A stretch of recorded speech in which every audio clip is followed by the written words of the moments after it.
আসসালামু আলাইকুম ওয়া রাহমাতুল্লাহি ওয়া বারাকাতুহু। আল্লাহ তাআলার পক্ষ থেকে দয়া, শান্তি এবং রহমত সকলের উপর বর্ষিত হোক। আজকের আলোচনা হলো দাজ্জাল কি রাসূল সাল্লাল্লাহু আলাইহি সাল্লামের সময় ছিলেন নাকি ছিলেন না, এবং তিনি বর্তমানে কোথায় অবস্থান করতেছেন। এ সম্পর্কে বিভিন্ন তথ্য এবং উপাত্ত নিয়ে আলোচনা করব ইনশাআল্লাহ। তবে তার আগে চ্যানেলে যদি আপনি নতুন হয়ে থাকেন তাহলে চ্যানেলটি সাবস্ক্রাইব করবেন এবং পাশে থাকা বেল আইকনটি প্রেস করে দেবেন আমাদের নতুন ভিডিও সবার আগে পাওয়ার জন্য। আর যদি ভিডিওটিতে ভালো লেগে থাকে তাহলে একটি লাইক দিবেন, আর যদি ভালো না লেগে থাকে তাহলে দেখতে থাকুন, দেখতে দেখতে ইনশাআল্লাহ ভালো লাগা ভালোবাসা হয়ে যাবে। দাজ্জালের অবস্থান সম্পর্কে রাসূল সাল্লাল্লাহু আলাইহি সাল্লাম একটি হাদিসে বলেন, আর হাদিসটি রয়েছে মুসলিম শরীফের 7119 নম্বরে।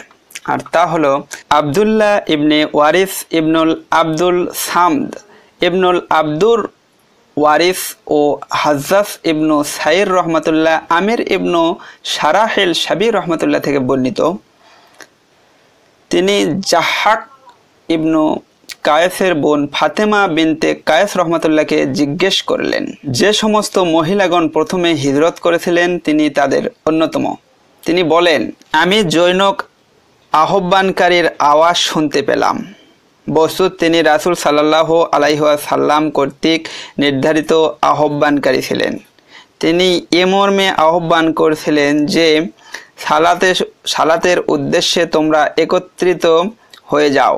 অতঃপর আমি মসজিদের দিকে রওনা হলাম এবং রাসূল সাল্লাল্লাহু আলাইহি ওয়াসাল্লাম এর সাথে সালাত আদায় করলাম। তিনি বলেন, কাওমের পেছনে যে কাতারে মহিলাগণ ছিলেন আমি সেই কাতারেই ছিলাম। রাসূল সাল্লাল্লাহু আলাইহি ওয়াসাল্লাম নামাজ আনতে হাসি মুখে মিম্বরে বসে গেলেন। অতঃপর বললেন, প্রত্যেকেই আপন আপন স্থানে বসে যাও। অতঃপর তিনি বললেন, তোমরা কি জানো আমি কি জন্য তোমাদেরকে একত্রিত করেছি? সাহাবায়ে কেরাম বললেন, আল্লাহ ও তার রাসূলই ভালো জানেন। তিনি বলেন, আল্লাহর কসম, আমি তোমাদেরকে কোনো আশা বা ভীতি প্রদর্শনের জন্য একত্রিত করিনি, তবে আমি তোমাদেরকে কেবল এজন্য একত্রিত করেছি যে তামিম আদ-দারি রাদিয়াল্লাহু আনহু প্রথমে খ্রিস্টান ছিল। সে আমার নিকট এসে বায়াত গ্রহণ করেছে এবং ইসলাম ধর্মে দীক্ষিত হয়েছে। সে আমার কাছে এসে এমন একটি কাহিনী বর্ণনা করেছে যার দ্বারা আমার সেই বর্ণনার সত্যায়ন হয়ে যায়, যা আমি দাজ্জাল সম্পর্কে তোমাদের পূর্বেই শ্রুতিগোচর করেছিলাম। সে আমাকে বলেছে যে একবার সে লখাম ও জুজাম গোত্রের 30 জন লোক সহ একটি সামুদ্রিক নৌকায় আরোহণ করেছিল। সামুদ্রিক তুফান 1 মাস পর্যন্ত তাদেরকে নিয়ে খেলা করতে থাকলো। অতঃপর সূর্যাস্তের সময় তারা সমুদ্রের মধ্যে একটি দ্বীপে আশ্রয় গ্রহণ করে। এরপর তারা ছোট ছোট নৌকায় বসে ওই দ্বীপে প্রবেশ করে। ওই দ্বীপে নামতেই জন্তুর মতো একটি জিনিস তাদের দৃষ্টিগোচর হলো। তার সমগ্র দেহ লোমে আবৃত ছিল। লোমের কারণে তার আগা পাছা কিছুই বোঝা যাচ্ছিল না। দেখতে ছিল কিম্ভূত কিমাকার। লোকেরা তাকে বলল, এ হতভাগা তুই কে? সে বলল, আমি দাজ্জালের গুপ্তচর। লোকেরা বলল, গুপ্তচর আবার কি? সে বলল, লোক সকল ওই যে গির্জা দেখা যায় সেখানে চলো। সেখানে এক ব্যক্তি অধীর আগ্রহে তোমাদের অপেক্ষায় করছে। তামিম আদ-দারি রাদিয়াল্লাহু আনহু বললেন, তার মুখে এক ব্যক্তির কথা শুনে আমরা ভীত ছিলাম যে সে আবার কোন শয়তান তো নয়। আমরা দ্রুত হেঁটে গির্জায় প্রবেশ করলাম। এক বিশাল দেহী ব্যক্তিকে দেখতে পেলাম। ইতিপূর্বে এমন আমরা আর কখনো দেখিনি।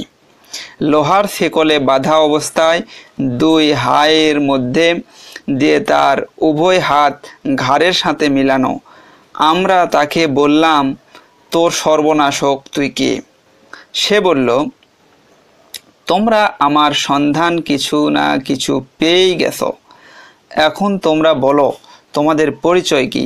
তারা বলল, আমরা আরবের বাসিন্দা, আমরা সমুদ্রের নৌকায় চড়ে ভ্রমণ করছিলাম, আমরা সমুদ্রকে উত্তাল তরঙ্গে উদ্বেলিত অবস্থায় পেয়েছি। 1 মাস পর্যন্ত ঝড়ের কবলে থেকে আমরা তোমার এ দ্বীপে এসে পৌঁছেছি। অতঃপর ছোট্ট ছোট্ট নৌকায় আরোহণ করে এ দ্বীপে আমরা প্রবেশ করেছি। এখানে আমরা একটি সর্বাঙ্গ লোমে আবৃত জন্তুকে দেখতে পেয়েছি। লোমের আধিক্যের কারণে তাকে আগা পাছা চেনা যাচ্ছিল না। আমরা তাহাকে বলেছি, তোর সর্বনাশ হোক, তুই কে? সে বলছে সে নাকি দজ্জালের গুপ্তচর। আমরা বললাম, গুপ্তচর আবার কি? তখন সে বলল, ওই যে গির্জা দেখা যায়, তোমরা সেখানে চলো, সেখানে এক ব্যক্তি তোমাদের জন্য অধীর আগ্রহে অপেক্ষা করছে। তাই আমরা দ্রুত তোর কাছে এসে গেছি। আমরা তার কথায় আতঙ্কিত হয়ে পড়েছি, না জানি এ আবার কোন জিন ভূত কিনা। অতঃপর সে বলল, তোমরা আমাকে বাইসানের খেজুর বাগানের খবর বলো।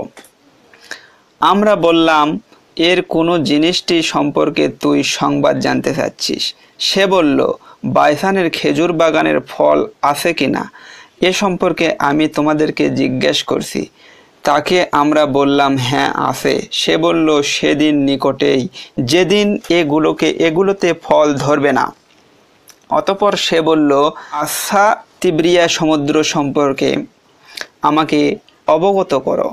আমরা বললাম, এর কোনো বিষয় সম্পর্কে তুই আমাদের থেকে জানতে চাচ্ছিস? সে বলল, এর মধ্যে পানি আছে কি না? তারা বলল, হ্যাঁ, সেখানে বহু পানি আছে। অতঃপর সে বলল, সেদিন বেশি দূরে নয় যখন এ সাগর পানি থাকবে না।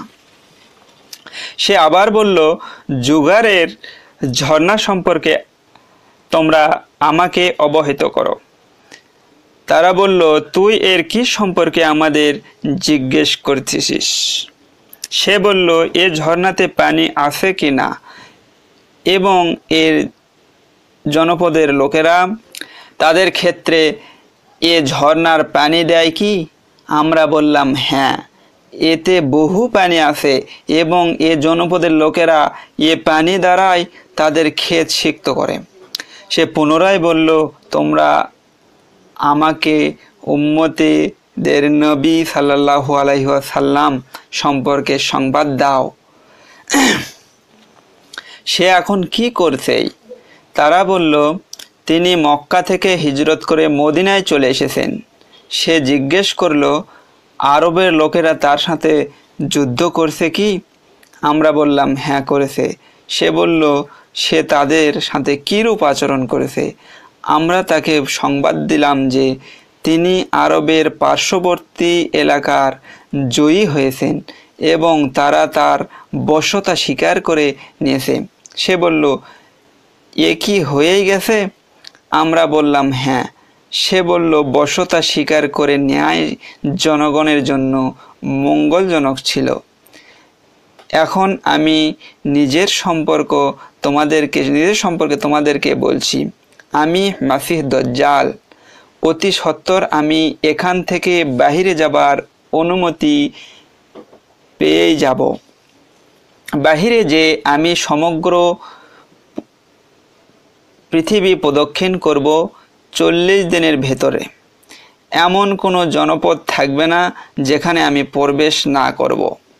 তবে মক্কা ও তাবিয়াহ এ দুটি স্থানে আমার প্রবেশ নিষিদ্ধ। যখন আমি এ দুটির কোনো একটিতে প্রবেশের ইচ্ছা পোষণ করব, তখন এক ফেরেশতা উন্মুক্ত তরবারি হস্তে সামনে এসে আমাকে বাধা দেবে। এ দুটি স্থানের সকল রাস্তায় ফেরেশতাদের পাহারা থাকবে। বর্ণনাকারী বলেন, তখন রাসুল সাল্লাল্লাহু আলাইহি ওয়াসাল্লাম তার ছড়ি দ্বারা মিম্বরে